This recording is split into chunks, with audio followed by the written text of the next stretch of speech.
how the coldest place on Earth became one of the world's hottest vacation spots. It was a bright, sunny afternoon during the recent summer season in Antarctica when the Seabourn Pursuit cruise ship rammed into a sheet of sea ice in Hanus Bay. The ship plowed forward, ice crumbling beneath its bow, until it was embedded several hundred yards into the frozen sea water. The 250 passengers on board the Pursuit went out on their balconies and leaned over the side of the decks to see what was happening. But there was no Titanic-like rush to the lifeboats. Instead, passengers went down to the gangway and began filing off the boat to take a walk around on the ice. This was no accident. It was a planned experience, complete with a table containing glasses of champagne to toast their arrival in Antarctica. Among the passengers strolling around on the ice sheet were Greg and Susanna McCurdy, a pair of retired Las Vegas police officers. Susanna is now a part-time travel agent, and the McCurdys are spending their retirement hitting as many exotic locations as they can. After grabbing their champagne glasses, the McCurdys unfurled a small banner that read 7th Continent Antarctica 2024 and posed for a picture. With this trip, they had joined a small but expanding group of people who have stepped foot on every continent on the planet. Susanna says she has seen a change among her clients recently. They want more authentic, more bucket list items, especially after COVID. They're just not waiting anymore, and Antarctica is near the top of everyone's list. A bucket list destination. The surge in travel to Antarctica started well before the post-COVID travel boom. The International Association of Antarctica Tour Operators, IATO, has been tracking the number of tourists to visit the White Continent since the early 1990s. Back then, around 7,000 people would visit every year. The numbers have really exploded in the past half-decade or so. In the winter of 2017, just under 44,000 tourists visited Antarctica. This year, that number surpassed 122,000 visitors. And they're coming in such numbers because travel to the Earth's coldest continent has never been easier or more luxurious.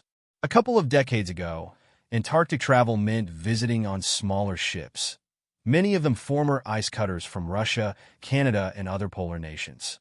It was anything but a luxury experience. Robin West, Seabourn's vice president and general manager of expeditions, took his first trip to the region in 2002. He says many of the boats back then were equipped with bunk beds and shared bathrooms. You put your name on a board for spaghetti or lasagna every night, he said.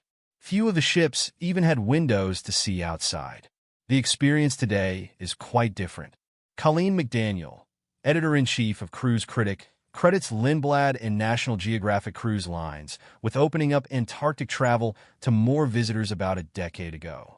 They were really the pioneers in bringing the Antarctica experience to a more traditional traveler. But those initial sailings were less luxurious than we see today, McDaniel said.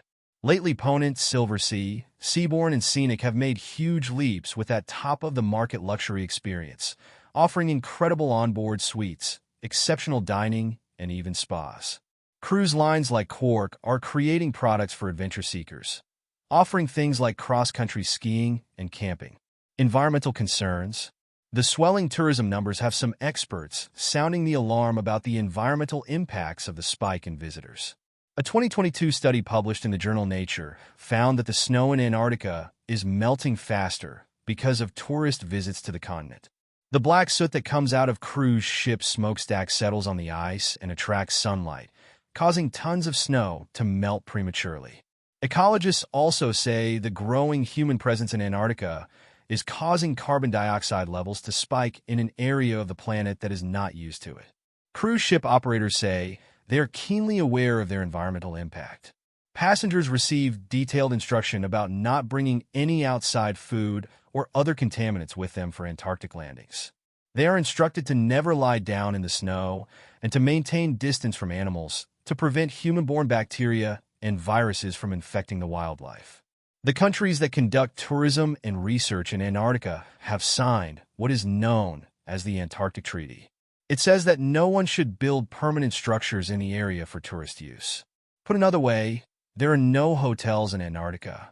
Recently, IATO began keeping track of fuel consumption by cruise ships in the Antarctic region, and some operators are now using electric propulsion when they can in an effort to cut down on soot, and CO2 emissions.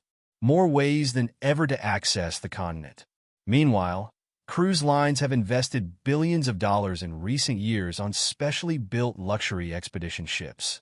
Both the Seabourn Pursuit and its sister ship, the Venture, feature a luxurious spa, 9 restaurants, and 8 lounges and bars for the roughly 250 passengers on board. Each of the 132 cabins has large glass doors and a balcony, allowing travelers to easily stand outside as the majestic icebergs float by. For an extra fee, passengers can book a spot in one of the onboard submarines or explore the Antarctic waters in a kayak. And passengers need not worry about the frigid temperatures, as they are given specially designed cold weather gear guaranteed to keep them warm and dry as they wander among the penguins and seals. Lately, a new category of Antarctic travel has even cropped up. Operators including Celebrity, Norwegian, and Princess now offer cruise-only visits that allow passengers to see Antarctica without actually touching down on the pristine and fragile tundra. These visits often feature larger boats and are typically more affordable. IATO says that back in 2017, about 7,000 passengers visited Antarctica on a cruise-only voyage. This past season, that number topped 43,000, an increase of more than 500%. These mainstream lines provide a more budget-friendly way to travel to the region, even if you're not actually disembarking in Antarctica, cruise critics McDaniel says. And while you won't be able to see penguins or seals as close as you would with a landing, you'll still see them. You also might see whales and plenty of bird varieties. Whether on one of the fancy new luxury boats or the cruise-only experience, a trip to Antarctica is a chance to see another world, from the majestic beauty of the icebergs and glaciers to the playful wanderings of the penguins. And it has never been easier to visit.